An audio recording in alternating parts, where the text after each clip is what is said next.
Okay, here we are at the Bill and Melinda Gates Center, the March for Innocence. We've got signs.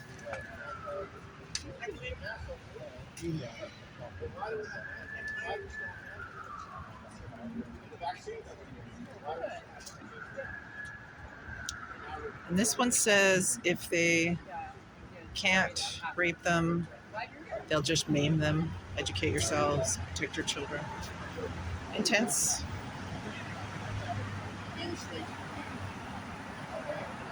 Hi. Okay, Paul, that's enough. Very amazing. Thank you. Thank you I appreciate you filling time there. It's worth the share, right? Huh? It's worth the watch, right? Everybody's worth the watch. Right? Yeah. Probably watching it tonight. Yeah, of course. Right.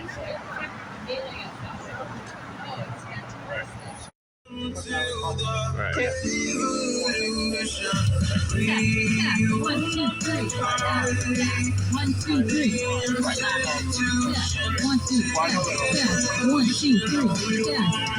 1, 2, 3. 1, 2, 3.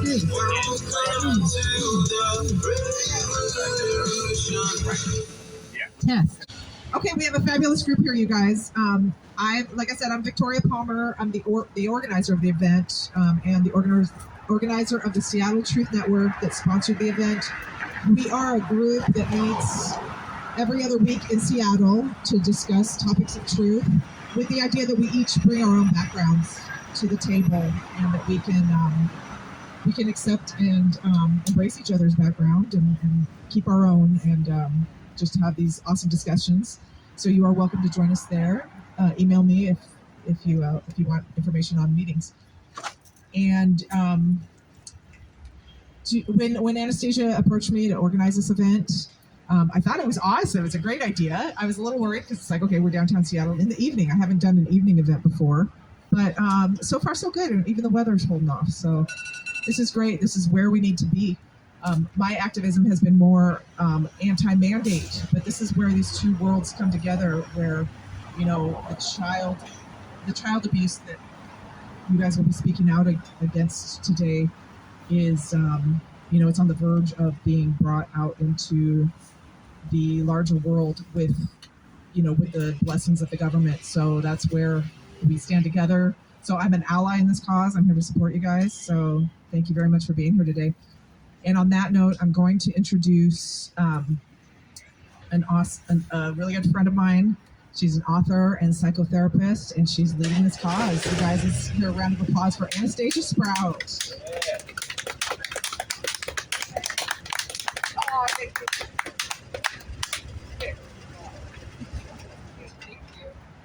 Thank you, Victoria. Thank you, everyone, for being here. I am in awe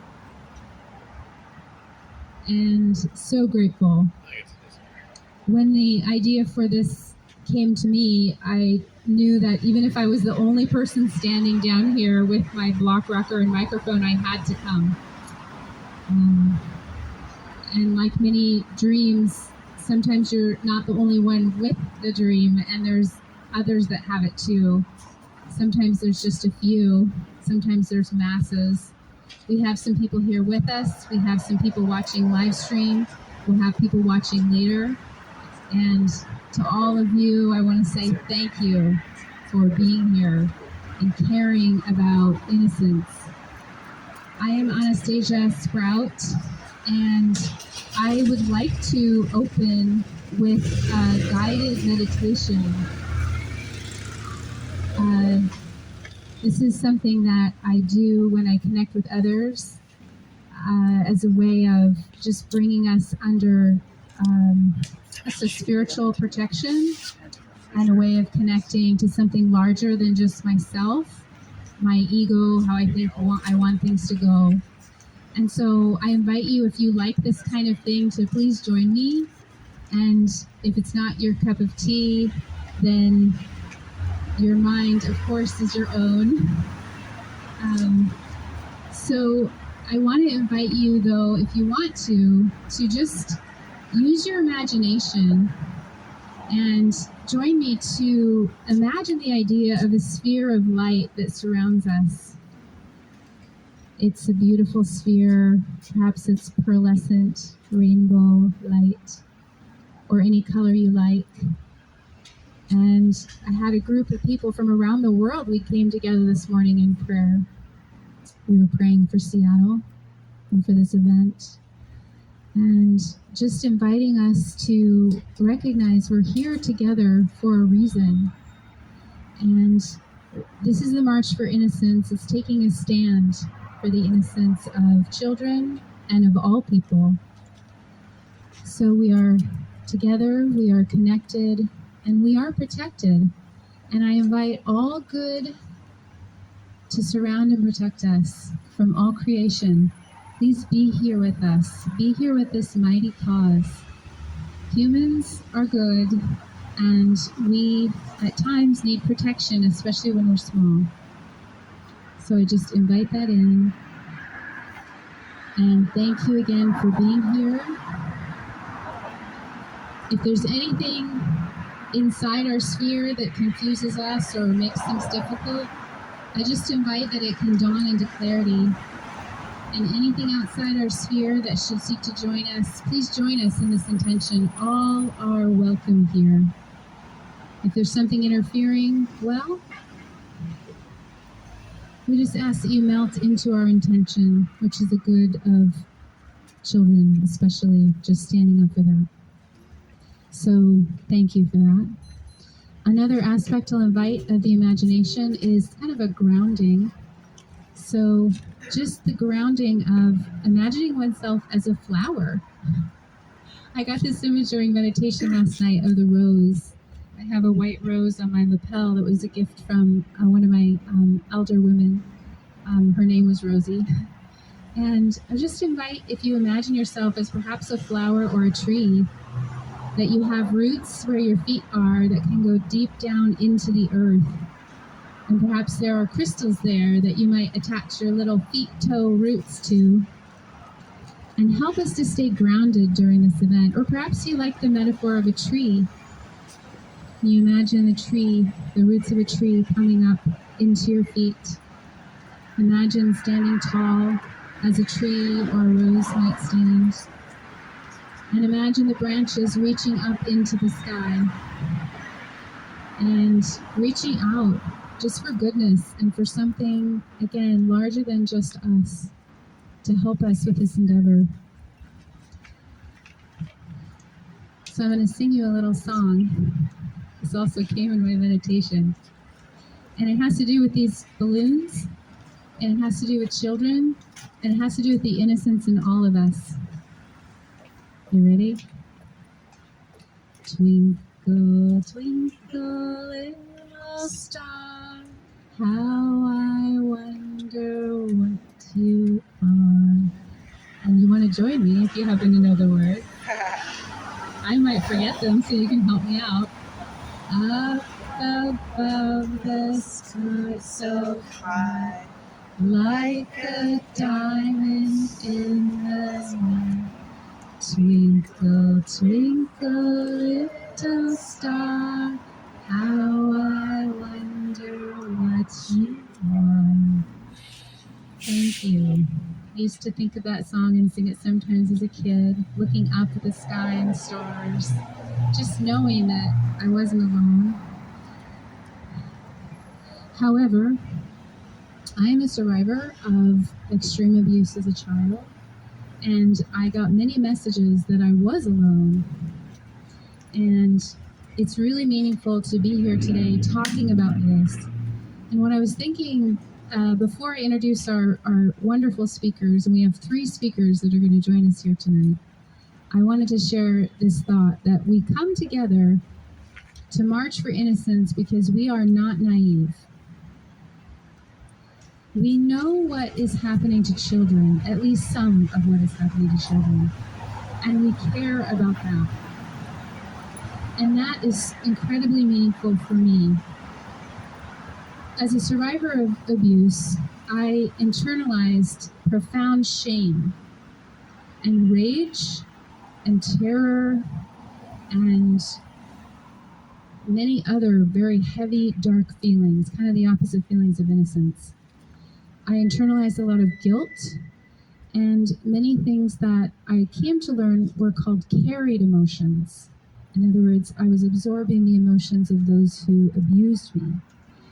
And so part of what this march for innocence, this taking a stand, is really saying people are accountable for what they do. Children are not responsible for the things that abusers do to them or to us. So thank you again. I want to say a special thank you to Victoria Palmer. She is one of the people that has kept me in Seattle when I was uncertain if this was going to be a place I could be. And her efforts to stand up and take a stand for what she believes in have inspired me to take a stand for mine. So thank you, Victoria and the Seattle Truth Network, and just people getting into action. So with that, I want to move into introducing our first speaker. So I'm holding this book right here. This book, it's called False Memories: The Deception That Silenced Millions. The speaker is Lynn Crook. Now, Lynn, she has led the consciousness battle, in my opinion. She's been a global leader of the consciousness battle about the concept of traumatic memory, the concept of holding one's parents or people accountable for their crimes and their injuries to children. She'll tell you more about her specific story. But she's been an activist for over 20 years. And inside this book, she wrote, "To a fellow warrior for children."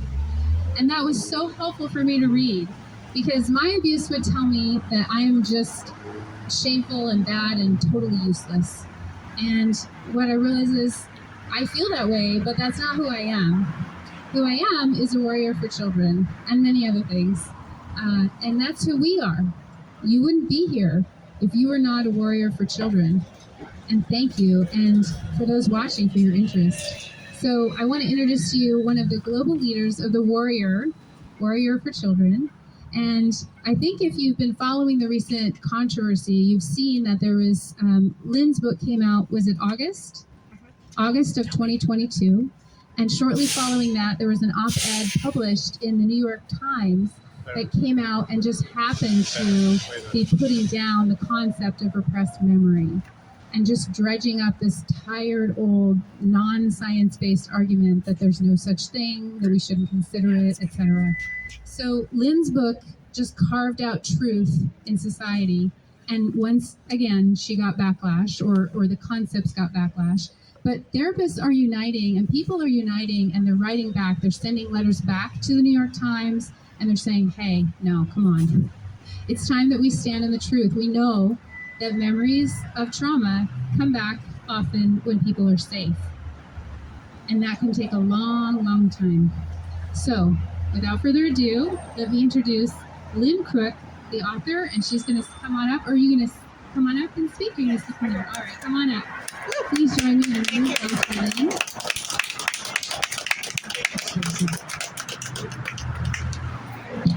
I am really excited to be here today. I have not spoken publicly for about 3 years, ever since I started writing. Let's see, a little louder. And Yeah. We might need a little louder for Perfect. okay, you. Oh, that's I'll good. keep it closer to my mouth. Okay. Okay. So I'm very excited to be here. I wanted to do something a little bit different today. Usually I just talk about data. And I wanted to talk about something I pulled together from working on this book. Perfect. The first is a number. I'll try to keep it close to me. The first is a number that still shocks me. I think we all know that according to CDC data, that 1 in 4 girls and 1 in 13 boys are molested as children. Okay, what does this mean? How many adults do you think were molested as children? Any ideas? Any guesses? Anyone care to take a guess? 1 in 5? 1 in 5 adults. How many total? Oh.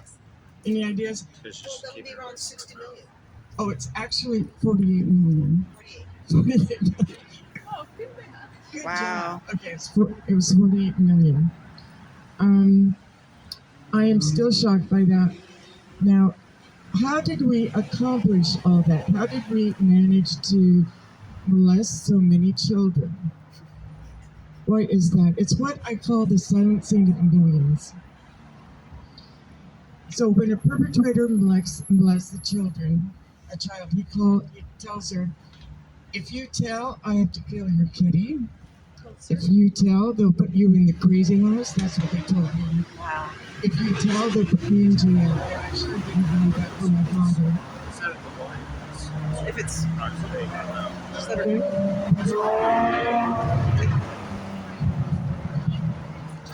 Okay. Okay. Now, when a survivor discloses as an adult, family members tell the public, you probably heard some of this, her father doesn't remember anything like that. She's fantasizing, confused. She's having a nervous breakdown. She was seeing a therapist, and you all know what that means. All right. When she discloses outside the family, we tell her for your own good. Now, this is the interesting part, I think. And actually, I collected these statements from what I was told and what my clients were told. And I decided to read them before a community group with all the sarcasm that I could imagine. And I wanted to know what they would say, hearing these things fed back to them. So I said, now these adults are all trying to help us.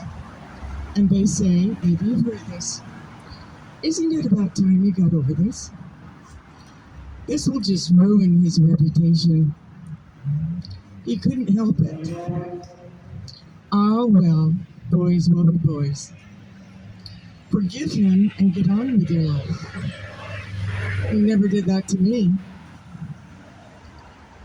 This will bring back your childhood, so why are you doing it? This will just kill your mother, your aunt, your grandmother.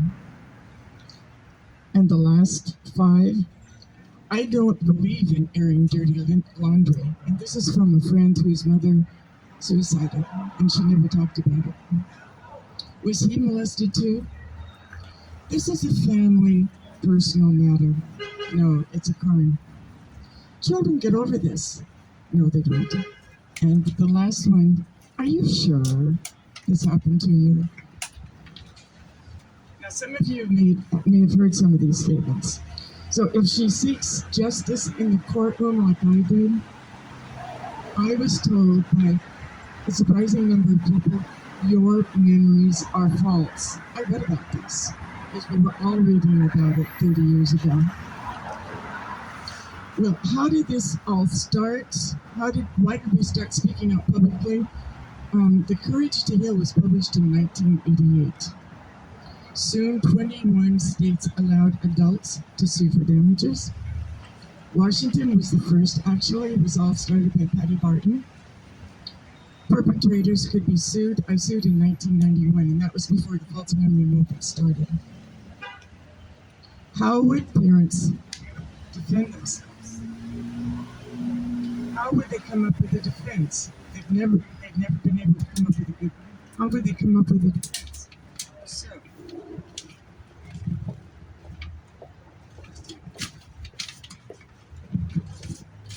So Elizabeth Loftus, have any of you ever heard of her? Yes. Yeah. Okay, good. In 1991, Elizabeth Loftus tossed out some ideas to the media.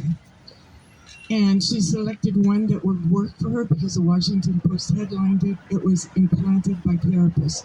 She had no evidence for it, but it didn't matter. So the accused parents established a charity, and they spent $7.7 million promoting their defense. It was easy to find out. So the story went viral, as you may know, 300 stories by 1995. The media did not challenge the story, false memory story, they took notes. They failed to tell us that the story was promoted by accused sex offenders. They did not review the mall study, which was supposed to be the evidence. So Loftus then promoted the false memory story, and then turned around and charged parents hundreds of dollars per hour to testify for them in court, which I thought was kind of funny. I won the case. Yay! Thank you. I won the case, and it was in 1994. Before, in 1991, the community supported me, but in 1994, they were all telling me that my memories were false. So I stopped speaking for a while. It was goodness. Then they started suing parents suing therapists for implanting false memories. The cases were settled because they had to. They couldn't take it to trial because it wouldn't have stood up.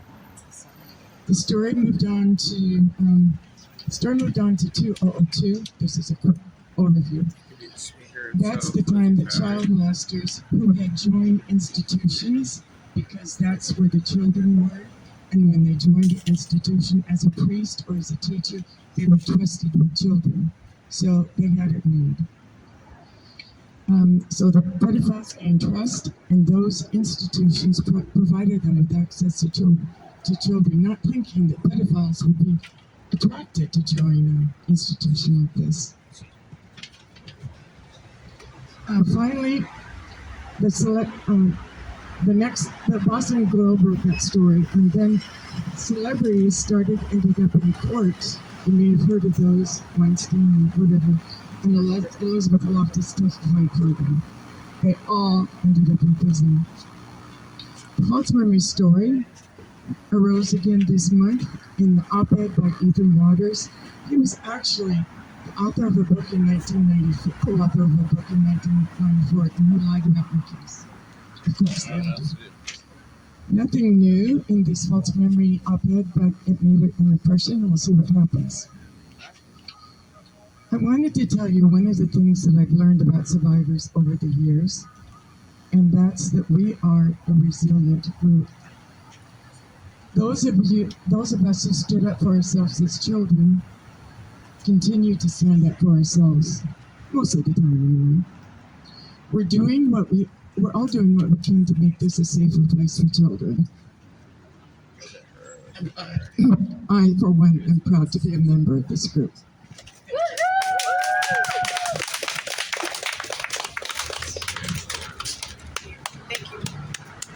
Thank you, Lynn Crook.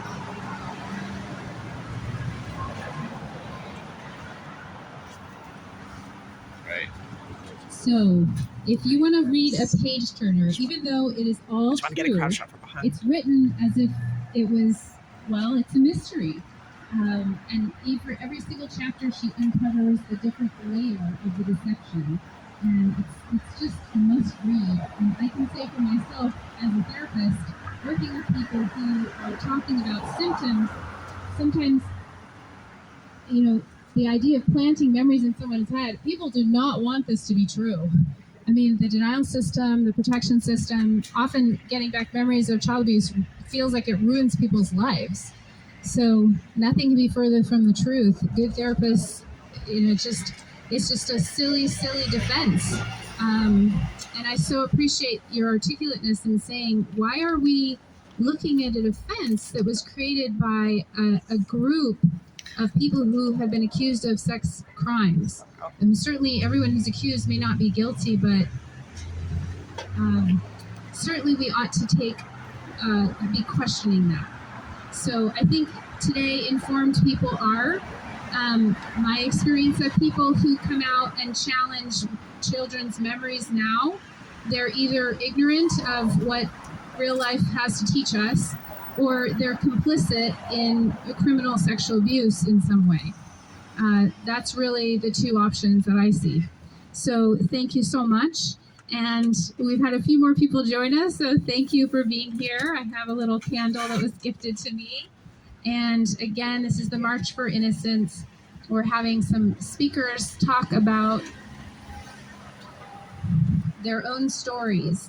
And, one thing that comes up that you ended with is that you are proud to be a part of this group. And that's pretty amazing to hear when you've been harassed for 20 years. for telling your truth. So I just want to say, let's have one more round of applause for Lynn Crook for being here, for publishing her book, and for basically not putting up with trying to be silenced. Yes. Yeah, that's right. It takes incredible resilience to survive, and let alone thrive and publish. So thank you. So our next speaker is Mary Knight. Mary will tell you a bit about her story, and I want to tell you a little bit about meeting Mary. I think I met you, gosh, it was at a conference, and I want to say 2016? 14, okay. And I didn't know Mary, but she came up to me and she said, hey, do you want to see some of my film? And so I quickly learned that she's very enthusiastic and she's a filmmaker. And so she had a laptop, and so we just sat down in the lobby of the conference hotel and watched part of this amazing film that she had made. And that was the beginning of just my admiration of Mary and her work. And one of the things that I admire about Mary and her bravery, and this is the reason, I was thinking about it, how many people will we get here tonight? So this event was inspired by an event that took place in 1996 called the Marche Blanche. And that in French is the White March or the March for Innocence. And that march had 300,000 people strong. And so I thought, well, we might not get 300,000 tonight. We might not, but we'll get some. And what happened back in Brussels, Belgium, is that there was a series of kidnappings and child murders. And the citizens were incredibly grieved, and yet they kept happening over and over and over. And the police seemed to be stumped. They couldn't do much. And then there was an incident where they had started to narrow down who they thought might be involved, and they did a search of this person's home. And it turned out, they found out later, there were 2 young girls who were trapped in a hidden kind of secret basement room in this house that the police had searched, but they didn't find them. And that and a series of other things that seemed like more than incompetence. It seemed like there was corruption that was going on. And yet when there was progress made to uncover the corruption, the people who were involved in making that progress were taken off the case. And so when people hit a point of just being outraged, they took to the streets. Now this was before the internet, and yet it was really just word of mouth. People they were at the boiling point. But it was a peaceful march. So instead of it, there being rioting in the streets, people came out and they wore white, and they brought white balloons. We have these star balloons, and they said, no more. Now there were firemen that were involved, and they turned their hose on government buildings in a symbol of washing off the corruption. And I have to say, I think we have some government buildings and other buildings around here that could use a washing off. Whoops! Whoops. It's getting a little windy. Yeah, here comes the wind. Thank you. So. It's coming again. Oh boy. Yeah. Oh, I don't. Can you prop it maybe up against the tent? It's okay, I'm gonna get some. Okay. The wind strikes back. Thank you. So this is our version of the White March or the March for Innocence. It has nothing to do with race. There are people here of various ethnicities. We come from different places around the state. We're here standing for innocence in Seattle, Washington. And one of the things I was thinking about why there might not be more people here is that perhaps not enough people have stood up for us. It can be hard to get out there and stand up for others if people feel like no one has really stood up for us. And so it just takes kind of an extra oomph to say, I am going to get out there and extend myself. And I had an issue that happened in my family, and I'm going to come back to what I admire about Mary, where there was something happening in my family that looked suspicious, that maybe one of the kiddos might be in danger. And this happens in families where people start to see warning signs that there might be child sexual abuse going on. and adults start to get a feeling that there might be something going on, but they don't know what to do, and they're afraid and they don't want to believe it, so they go into denial. And so Lynn was reading that list of what people say, in the minimization, denial. And so Mary, when she heard those things that I was telling her, she stood up to me and she said, I'm concerned about your family member. And that's what it takes. You have to be willing to disappoint people. You have to be willing to make waves. You have to be willing to say, hey, I want to stand up for children. I think there's something that might be putting that child in danger, and I want you to take a look at that. So that's one of many things I admire about Mary, her willingness to really be brave and bold for children. And without further ado, here is Mary Knight.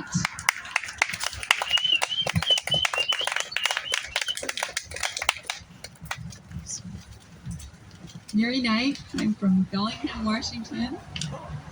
I'm holding it close enough. Everyone can hear? Thumbs up. Sounds good, you guys. Okay, good. And I'm actually going to start with an unauthorized promotion. Lynn has copies of her book here tonight, and she is letting people purchase them for half price. So for $10, you can have a copy of her book. And I will say it's a wonderful book. Cool. Okay. I was going to start by saying recovery is possible, but you have seen, and you are, so many examples of recovery being possible. I mean, we can have a good life now, right? And I think many of you know that from very personal experience.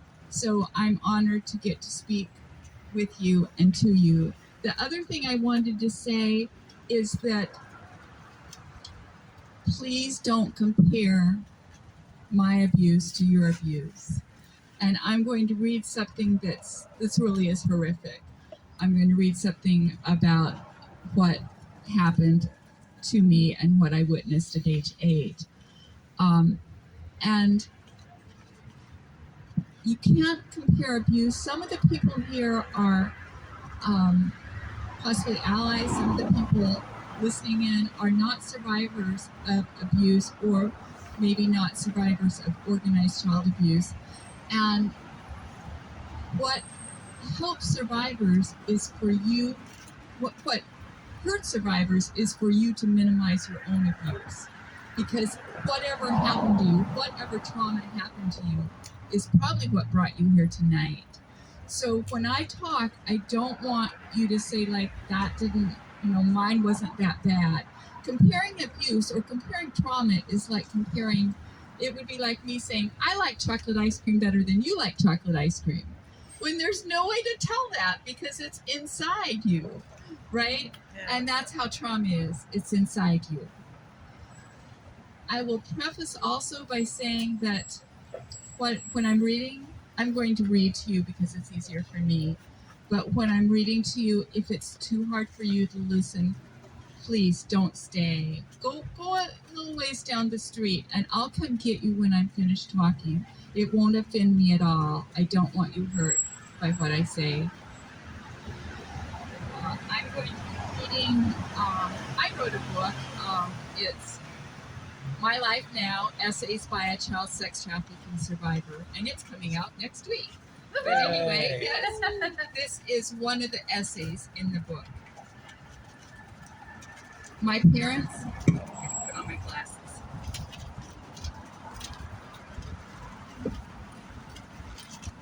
My parents were KKK members and pedophiles. Even as a child, I had no conscious memory of the abuse except for being aware of it when it was actually happening. My first memories of childhood abuse surfaced in 1993 when I was 37 years old. By then, 3 of my cousins had remembered ritualistic abuse, satanic ritualistic abuse. Since accusations of fabricating memories were common, we decided to be careful. My cousins shared the details of their memories only when I sought confirmation. I became exhausted as a result of regaining so many memories in such a short time. One particular memory came to me with the gentleness that still touches me as I recall it. I had just gotten home from driving my sons to school. I parked in my garage and turned off the engine. Sitting in silence in my SUV, I heard a love song. I wondered if this song was in some way associated with my childhood abuse. When I asked God about it, there was no message other than his, her, their love for me. I rested one arm on the steering wheel and did not move at all for what seemed like an hour, though it was actually just 15 minutes. I felt comforted, relaxed. Then I saw flashes of white cross. At first, it seemed like a Sunday drive. I was 8 years old. I had on a pretty dress, white lacy socks, and the shoes that were only for wearing to church. My dad drove our station wagon. My mother sat up front with him. We stopped and picked up the medical doctor we called Dr. D. For most of our medical problems, I was taken to Group Health, where my father's insurance from Boeing paid for treatment. Can you try a little louder? Yeah. Try again. Yeah. There you go. Okay. Good. Okay. Yeah. Thank you. For most of my medical treatment, I was taken to Group Health, where my father's insurance from his job at Boeing paid for treatment. I was treated by Dr. D when I fell too often or had yet another bladder infection. Somewhere out in the country, we stopped at a shack. A black man invited us in. He may have been one of Dr. D's patients, or he might have been someone my parents knew from their church connections. My parents used church connections to meet black people. Once inside, my father and Dr. D pulled out their guns.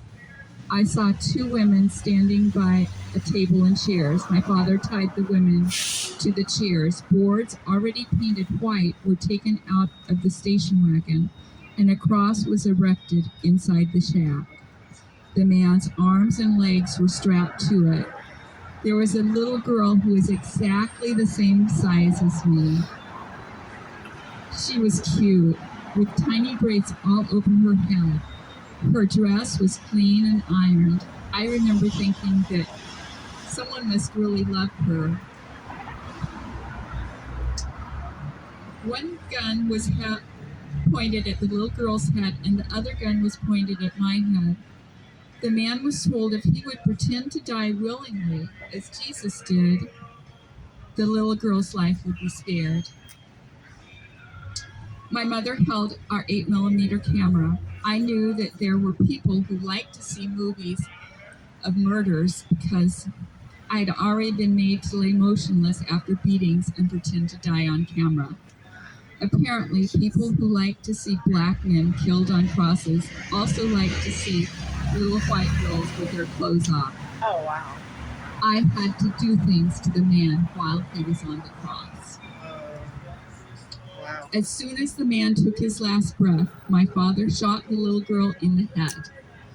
The women screamed. I screamed. Dr. D and my father moved quickly, setting the shack on fire.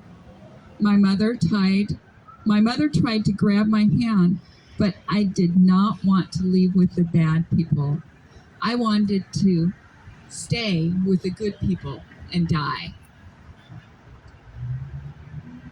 I broke away from my mom, ran back into the shack.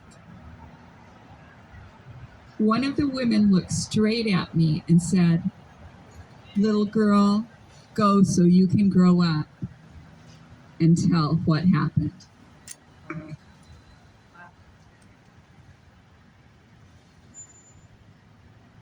At my next counseling session, I carefully read aloud what I had written in my journal about this event.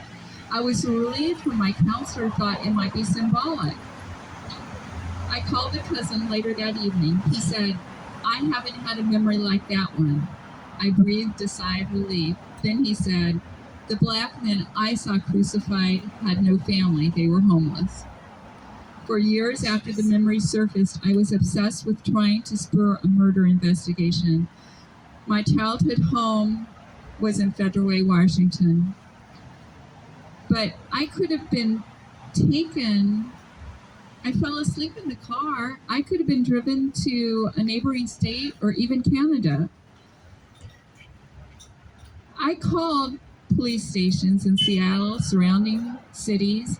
Sometimes I was put on hold, but in the end, I was told that there simply was not enough evidence, not enough information for any type of investigation. There is no statute of limitations on murder, but you have to know the jurisdiction. I considered hiring a private investigator to see if there were records of the death of a family unit that included a father, a little girl, and 2 women, when I realized they may have been unrelated homeless individuals who my parents lured to the shack with a promise of food or medical treatment. I recall the eyes of the man whose body I was forced to touch. Was he someone who would pretend to die on a cross willingly, even if the child whose life would be protected was not his own daughter? Was the woman with the kind voice not asking for a favor from me when she said, "Little girl, go so you can grow up and tell what happened"? It occurred to me all these years later that she was not beseeching me to tell her story. She did not want anything from me. She was using her dying breath to plead with me.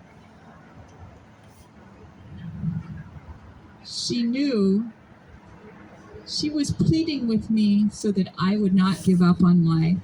She knew with the evil people who were my parents, I would need a purpose to go on living. Telling a story is a purpose that even a traumatized little girl can understand quickly.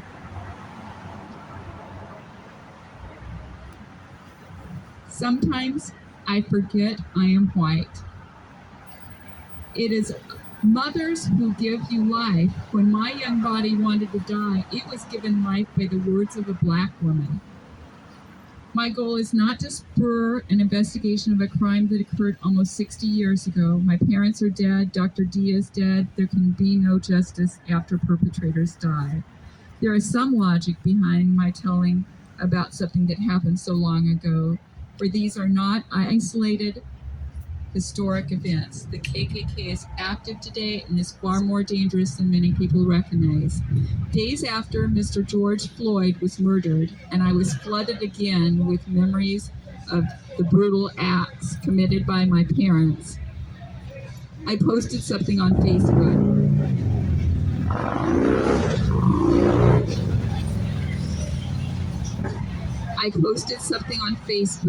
And not even 4 hours later, I was contacted by 2 individuals, both with skin the color of mine.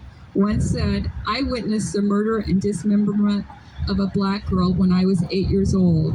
The little girl was 8 too."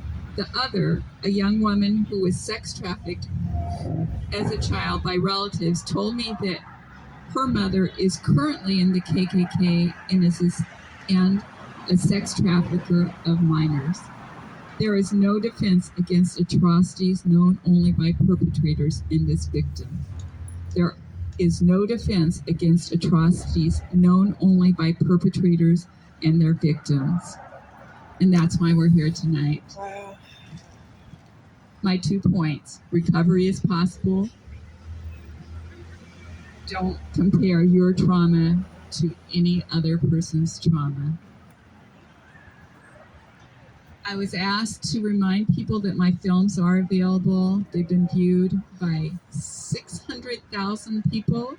One of them, that one is titled, "Am I Crazy? My Journey to Determine If My Memories Are True." I interviewed people from the False Memory Syndrome Foundation. I interviewed people who say that my memories aren't true and let them ask any question of me they wanted. And the result is, I believe even more firmly, my memories are true. So those are available on YouTube. You just go to they're available free to view.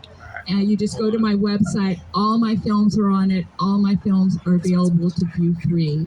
And then like I say, my memoir will be out next week. Thank you, Mary. Thank you, Mary. Wow. That's powerful. Very powerful. So thank you, Mary, for your bravery, for what you survived, and for your quest for justice for those victims and for all victims, including you. And I can say, as someone who is a survivor of sex trafficking and organized abuse, that racism is alive and well in those circles. That's a very real, systemic, horrible process. And so just in honoring the particular bravery of people of color, the targeting is real and horrible, and the recovery is possible. And again, we have to acknowledge what's going on. So we're going to transition into our third and final speaker, and then we're going to stop and break down our spots. We're going to stop the live stream after that, and then we'll go on our march. We're going to go to the fountain at the Seattle Center. We're going to walk underneath the Space Needle, and then we're going to have a prayer and some time for community concerns. So our next speaker is Tim Lastly. Tim is a local celebrity. He is an activist and someone who I can say personally has inspired me to get up off the internet and out into the streets. Again, I mentioned earlier, it's time for action.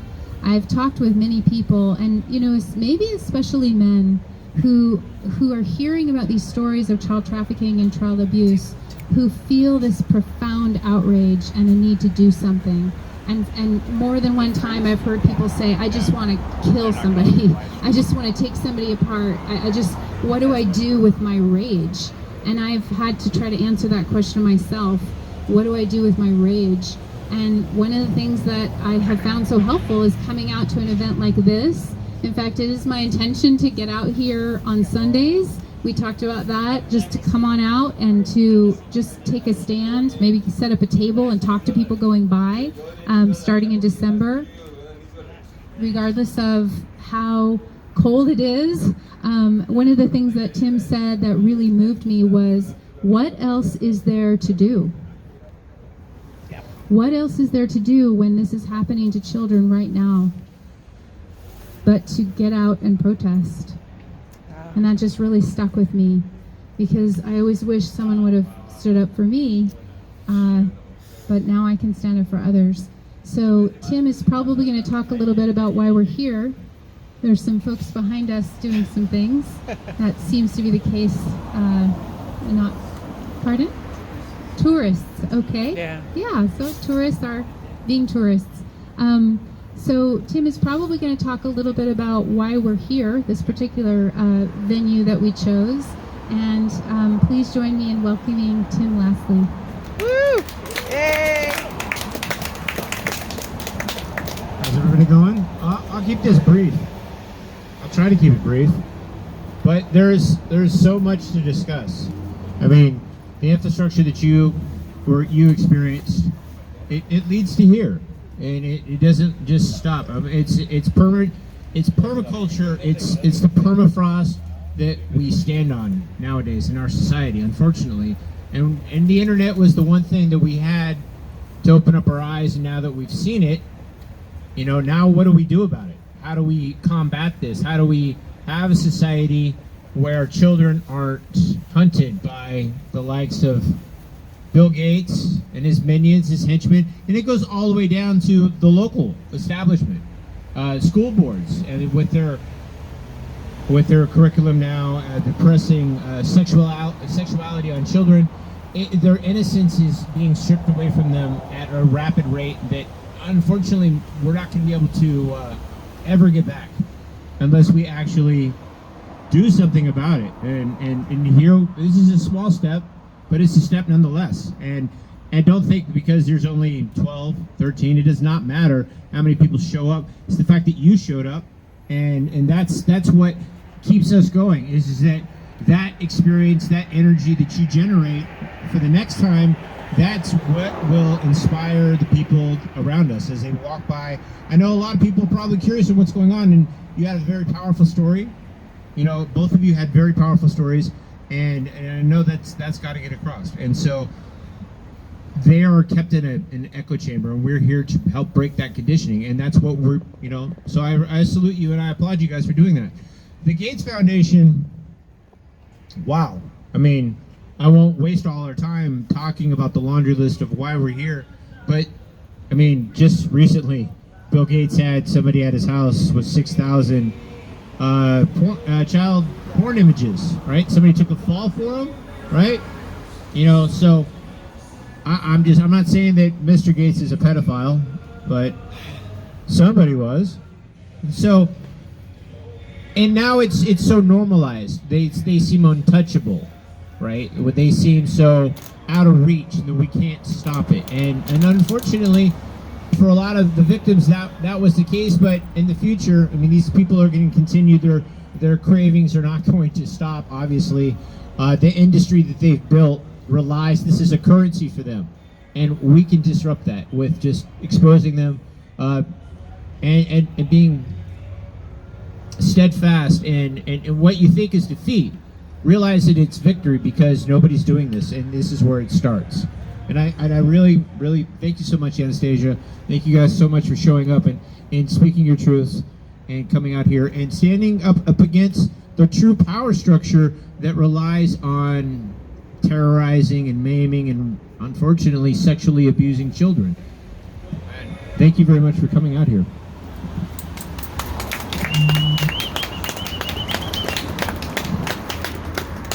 Thank you. So in closing, this is the first of an annual march that we're going to have. So if you wanted to come out and you didn't get here this year, mark your calendars. Whichever day is the 20th of October, we're going to be out here again. And there might be a few more people we'll see. We'll spend the year rallying and just letting people know.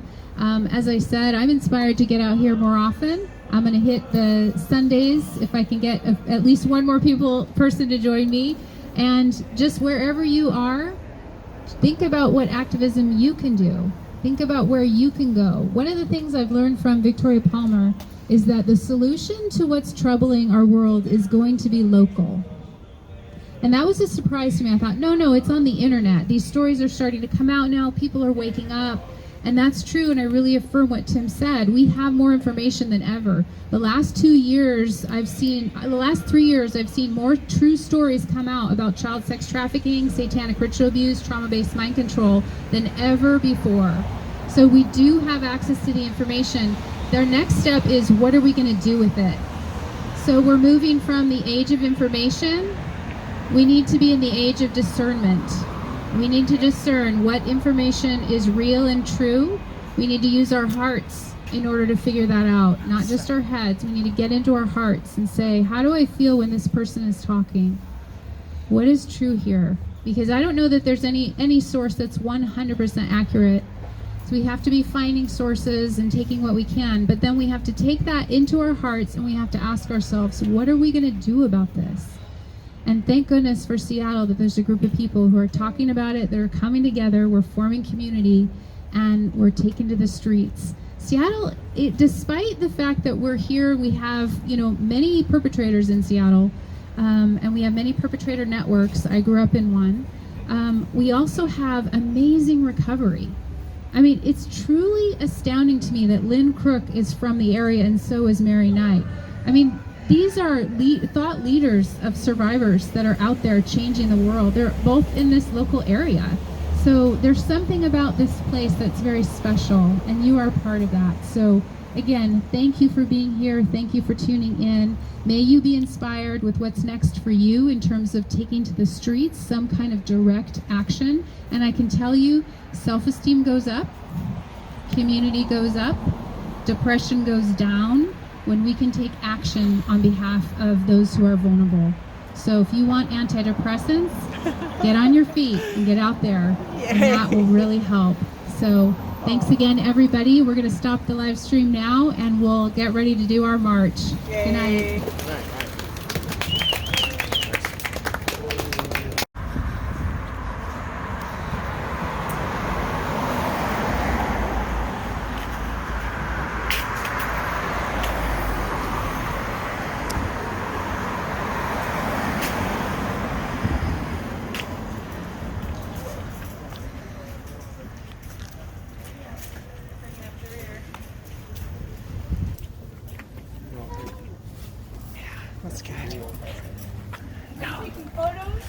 I'm just filming because it looks really cool. We got a good turnout of white shirts, white shirts.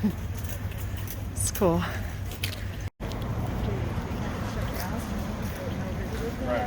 And then you see there's this party going on. You guys, thanks to everyone for coming today. Marching for Innocence. Yeah. The children. Yeah, exactly. Wow. This is great if it's a... Keep going straight. So we're gonna go one more. We gotta go.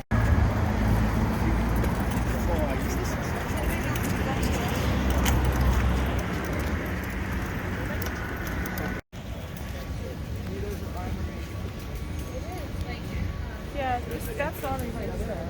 The entrance is coming where those lights are. This is cool. This is cool. Here we are at Seattle Center at night, you guys.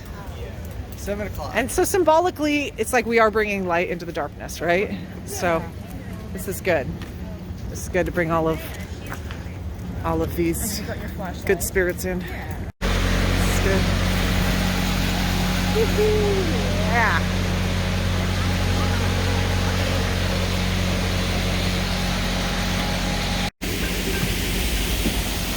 Yeah, it usually does have colors. Hi, Tim. Okay, Anastasia, you want to introduce Larissa and get us wherever you want. Okay, gather around, folks. Gather around. I'm tall, bro. I'll stay down here. Okay, yeah.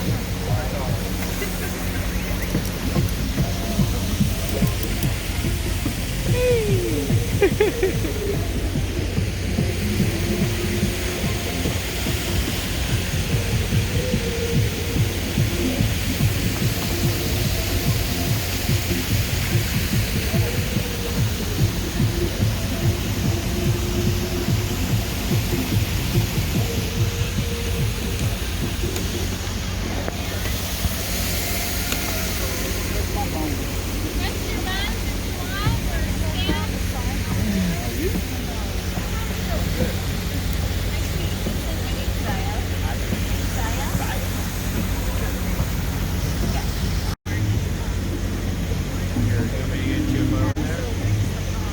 Hang on, why isn't it?